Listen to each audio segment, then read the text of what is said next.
Toilet नहीं चाहिए, मेरे घर में टॉयलेट नहीं है, उसका कारण क्या है?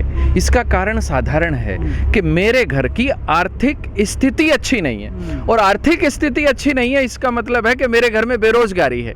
मुझे रोजगार दे दो, टॉयलेट तो मैं अपने आप बना लूंगा। ये सरकार आत्मनिर्भर होने का नारा देती है और ये लोगों को अपने ऊपर निर्भर कर रही है कि तुम्हारी तो टॉयलेट भी सरकार बनवाएगी। आप समझ रहे हैं? इसके पीछे की मानसिकता समझिएगा, इसके पीछे का विचार समझिएगा। तो दिक्कत ये है कि ना तो ये सरकार एम्प्लॉयमेंट की बात करती है, ना ये सरकार जन साधारण को साधारण सुविधाएं देने की बात करती है। आज देख लो कितना बुरा हाल है, हम और तुम इस महामारी से लड़ रहे हैं। महामारी में भारत कितना आत्मनिर्भर बन गया कि जिसके घर का पेशेंट है, जो मरीज है, उसके परिवार का सदस्य ही ऑक्सीजन सिलेंडर खरीदने के लिए भाग रहा। और उत्तर प्रदेश में हमारी ट्यूबवेल पर, जो किसान की ट्यूबवेल होती थी, उस पर बिजली मीटर लगाने का काम कौन सी सरकार ने किया, ये बताएं। हरियाणा में इन्हीं की सरकार है। मैं किसी दूसरे राज्य की सरकार से नहीं तोलना चाहता, मैं पंजाब से नहीं तोलना चाहता। पंजाब में किसान की ट्यूबवेल का जो इलेक्ट्रिसिटी है वो मुफ्त है, लेकिन मैं पंजाब की बात नहीं करूंगा, मैं हरियाणा की बात करूंगा। हरियाणा में 2000 रुपए है, उत्तर प्रदेश में 24,000 रुपए। ऐसा क्यों? क्या उत्तर प्रदेश में सोने के तारों में बिजली आती है? अब केंद्र सरकार पे आ जाइए। केंद्र सरकार में मन की बात में अभी मोदी जी बोल रहे थे, परसों ही बोल रहे थे, कल बोल रहे थे कि अब देखिए कृषि की जो नई नीतियां हैं, मुझे तो बड़ी हास्यास्पद लग रहा था। कह रहे थे कृषि की जो नई नीतियां हैं उनके अनुसार अगरतला का कटहल अब दिल्ली आ सकता है, बिहार की लीची कश्मीर जा सकती है। अरे क्या जम्मू कश्मीर का सेब आप नहीं खा रहे थे? मैं भी खा रहा था, आप भी खा रहे थे। कश्मीर का सेब तो महाराष्ट्र पहले भी जा रहा था, बिहार की लीची पहली बार दिल्ली नहीं आएगी।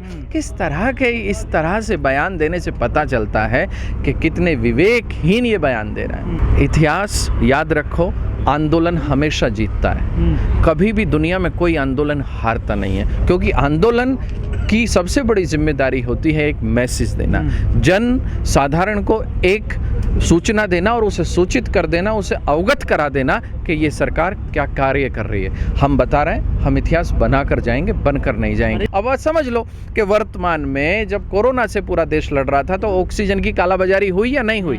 क्योंकि जब हम ऑक्सीजन की कालाबाजारी से जूझ रहे थे उस समय भूख मिटाना ज्यादा जरूरी नहीं था, जीवन बचाना जरूरी था। जब जीवन बचाने की जद्दोजहद में हम लगे तो ऑक्सीजन की कालाबाजारी हो गई। जिस दिन हम भूख मिटाने की जद्दोजहद में लगेंगे उस दिन खाद्य पदार्थों की कालाबाजारी हो जाएगी और 20 रुपए किलो बिकने वाला आटा 200 रुपए किलो बिकेगा।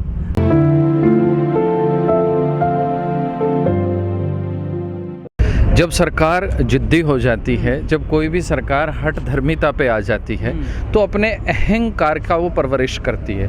और ये जो वर्तमान सरकार है, जो मोदी सरकार है, जो किसान विरोधी सरकार है, ये अपने अहंकार का रक्षण कर रही है, उसका पोषण कर रही है और उसको पल्लवित कर रही है। लेकिन इनको ये पता नहीं है कि किसान अपने हौसले से इनके अहंकार को भी तोड़ेगा और किसान कुर्सी देना जानता है तो छीनना भी जानता है, क्योंकि भारत की जनता ने इनको किसान के हित के लिए काम करने के लिए चुना था।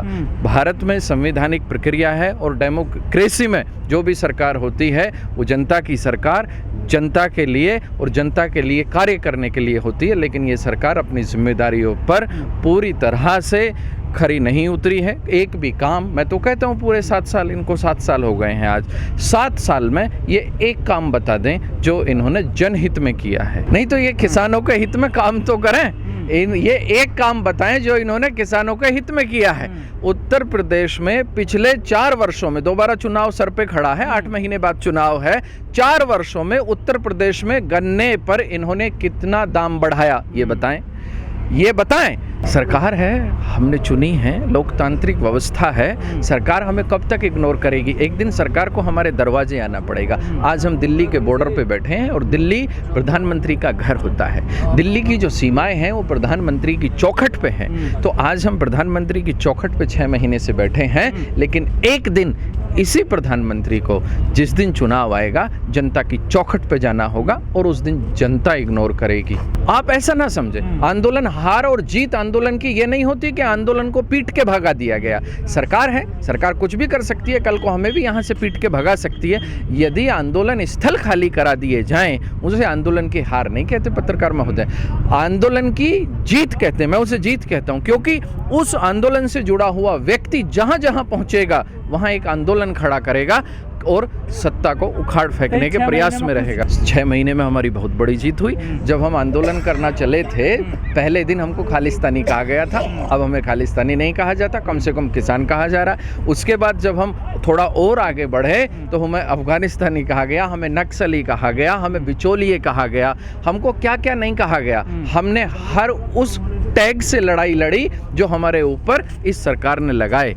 उसके बाद संसद के पटल पर भारत के प्रधानमंत्री ने यह स्वीकार किया कि किसानों का आंदोलन पवित्र है, क्योंकि एक दिन पहले भारत के प्रधानमंत्री ने हमारे ऊपर आंदोलन जीवी का टैग लगाया, लेकिन फंस गए, घिर गए पूरी दुनिया में, क्योंकि हिंदुस्तान ये वतन तो आंदोलन के दम पे बना हुआ वतन है। इसकी तो रचनाकार आंदोलन है, लावारिसों की तरह नहीं छोड़ा। पहले समझ लीजिएगा कि हम सरकार पे निर्भर नहीं है, सरकार हम पे निर्भर है। हमने बनाई है सरकार, सरकार ने हम नहीं बनाए, सरकार ने हमको नहीं चुना, हमने चुना है सरकार को। तो हम लावारिस नहीं है। फिर बनाएंगे सरकार, बिल्कुल बनाएंगे, लेकिन उसको बनाएंगे जो किसान के हितों में फैसले लेगी, किसान का विकास करेगी, क्योंकि किसान का जब तक विकास नहीं होगा भारत का विकास नहीं हो सकता। मैं क्या कहना चाहता हूं, वोट तो देंगे, आप याद रखिएगा, चुनाव ना लड़ना एक अलग पहलू है, लेकिन लोकतंत्र में वोट देना भी एक अधिकार भी है और जिम्मेदारी भी है। वोट तो दोगे, देना है तो अधिकार भी है और जिम्मेदारी भी है। तो आप ये समझ लो कि अपनी वोट की ताकत से, क्योंकि 70 वर्षों में मैं ये बताना चाहता हूं कि किसान के हित में जो फैसले लिए, थोड़े बहुत तो उसको मजदूर बनाने के लिए लिए गए। आज आप ये देखो, भारत की 135 करोड़ जनसंख्या है श्रीमान, और जिसको कॉर्पोरेट वर्ल्ड, जिसमें बैड लोन्स माफ किए जा रहे हैं, जिसके न जाने कितने लाख हजार करोड़ के बैड लोन्स माफ किए गए, वो भारत में 7% रोजगार देता है और किसान 70% जनसंख्या को रोजगार देता है। तो इसका मतलब जब किसान समृद्ध होगा, 70% जनसंख्या का अपने आप ही रोजगार समृद्ध हो जाएगा। मेरा कहना यह है कि जब तक किसान सड़कों पे बैठा रहेगा, जब तक किसान इस देश में संघर्ष करता रहेगा, नहीं, आंदोलन क्यों कमजोर होगा ये बताइए। आंदोलन एक विचार की लड़ाई है, आंदोलन एक विचार का संघर्ष। भांति विचार के लोग हैं सर। नहीं, अभी जितने लोग बॉर्डर पे जो आंदोलन कर रहे हैं, 50% लोग बीजेपी को सपोर्ट करने वाले। आप ये बात समझ लीजिएगा कि हमारा, मेरी बात ये समझ लीजिएगा कि मेरे 6 महीने के, पिछले 6 महीने के समय में इस आंदोलन में कोई भी एक आदमी मेरे सामने तो नहीं बोलता कि वो बीजेपी का समर्थक है। हर आदमी बीजेपी, क्योंकि बीजेपी क्या है, बीजेपी एक दल है, उस दल का इस देश में प्रधानमंत्री है, उत्तर प्रदेश में मुख्यमंत्री है, हरियाणा में मुख्यमंत्री है। हमारा मकसद सिर्फ इतना है कि हम उस दल का विरोध कर रहे हैं जिस दल ने हमारे प्रति संवेदनाएं व्यक्त नहीं की। हम उस दल का विरोध कर रहे हैं जिसने किसान के लिए, उसका भला करने की तो छोड़ दो, उसका विनाश करने के लिए 3 काले कानून ले आए। और ये तीनों कानून में सबसे जो इंपॉर्टेंट है एसेंशियल कमोडिटी एक्ट, क्योंकि ये एसेंशियल कमोडिटी एक्ट तो आपके भी पेट पे लात मारता है। उसके दाम वो व्यापारी तय कर रहा है जिस व्यापारी ने सरसों का असीमित भंडारण कर लिया है। उसमें सीधा लिखा हुआ है ईडेबल ऑयल सीड्स, और सरसों ईडेबल ऑयल सीड्स में आती है। जब सरसों का व्यापारी ने असीमित भंडारण कर लिया तो अब तो वो उसकी कमी पेश करेगा, पहले अभाव प्रकट करेगा, जैसे वर्तमान सरकार कर रही है। मैं आपको किसानों पे वापस लाना चाहता हूं, सरसों से वापस।